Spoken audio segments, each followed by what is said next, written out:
This is day 31. Don't believe the hype. Today I was contemplating why I'm always reluctant to accept praise from others. I like it, as I suppose anyone does, but I do not give it much credibility. I thought that perhaps I was doing this because I was so hard on myself. Then I realized that I was always praised by adults as a child, told that I was smart, that I was creative, that I was a hard worker.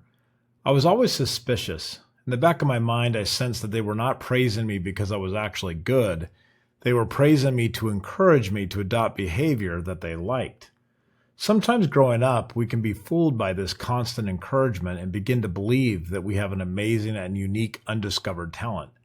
Reality eventually smacks you right in the face. You learn that you have to work hard, put in the time, study, take on tough problems, and make many mistakes along the way. As you grow older, people still compliment you, and they also start competing with you. It puts you in a strange position. You were praised most of your life, and now some of those same voices begin to tear you down. That thought sat with me through the morning as I laced my shoes and stepped out into the cool air. The street was quiet, the kind of quiet that lets you hear your own assumptions. I let my mind replay childhood scenes, and then I watched them fade into the present. A neighbor waved and asked about a project I'm working on. I felt the familiar tension between wanting approval and wanting the truth. I walked on and tried to look at my day from a higher vantage. I pictured the morning as if I were watching it from a hill, then I widened the frame to include the last few years. That simple act of visualization gave me the distance I needed. From up there, the purpose of childhood praise came into focus. It was not an evaluation, it was a scaffold. It was encouragement designed to help a child try again and when failure was fresh and courage was thin. It was never intended to be a lifetime credential. I've written before about cultural fixation on the event, the moment when the ribbon breaks or the spotlight finds a face. That fascination can train a child and later an adult to live for applause and to fake the appearance when substance is missing. Many of us were celebrated for the moment rather than the process, then grew up trying to keep up the illusion instead of earning the skill. We were told we were great when we had not yet become that great. Be careful not to believe the hype. The praise people have dumped on you most of your life is encouragement, not evidence of natural-born talent. By the time I reached the park, the sun had climbed past the trees and a little league team was shuffling out the dugout for grounders. I stood for a while and watched the routine. A ball skipped, a coach nodded. Another rep. It reminded me that most people are not marked by some rare and permanent gift. We are more alike than we like to admit. We all develop in similar ways. We grow where we apply effort over time. What looks like talent is often the echo of repetition heard years later. On the way back, I thought about the stories we tell to the contrary, the myths of discovery and destiny. Pull on the thread and the stories unravel into practice logs and early mornings.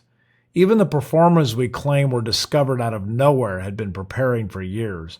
One famous example, so often presented as an overnight success, had put more hours into singing and dancing by 16 than many entertainers do in a lifetime. Discovery did not make her. Preparation did. The same pattern shows up in sport. The champion we labeled inevitable was slow as a kid and late to start, then built speed and mastery through relentless work. When the cameras finally caught up, people called it fate, but the record reads like discipline. Coaches praised one thing consistently: work ethic. Back in my driveway, I stood for a moment and pictured the rest of my day as if I were placing it on a storyboard. A few meetings, a writing block, time to review something that did not go well last week. I pictured the version of me who handles each scene with patience.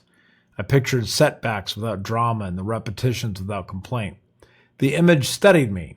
It reminded me that encouragement is still useful, but only in its proper place. In childhood, encouragement builds belief. In adulthood, encouragement fuels practice. It should never be mistaken for proof of ability. The world does not operate on the currency of flattery. It pays in results that are earned slowly. There is a hazard there that is worth naming. If you mistake encouragement for praise and praise for proof, you will start to expect things that will be handed to you because that is what has always happened. Entitlement grows where effort is assumed to be optional. Then the market or the team or the season introduces you to a different economy. People stop cheering, they begin competing. The scaffolding falls away and you discover whether you can stand. The revelation is not cruel, it is clarifying.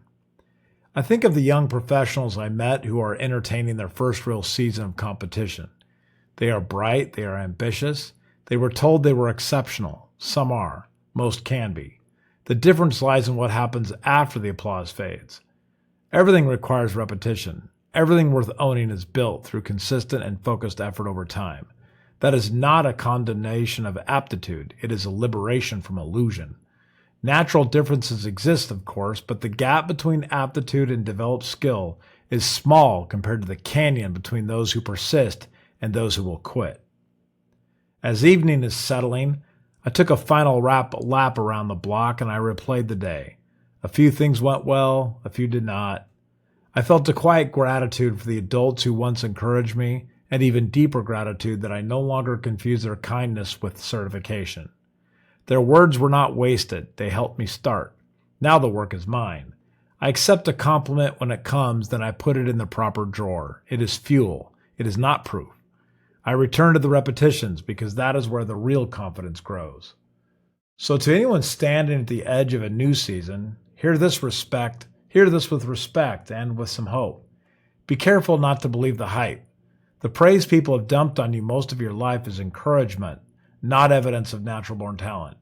Use it for its purpose. Let it steady your hands for the next hard thing. Then do the work. Over time, you will become practiced, and that is better than being called gifted. It is real, and it actually lasts.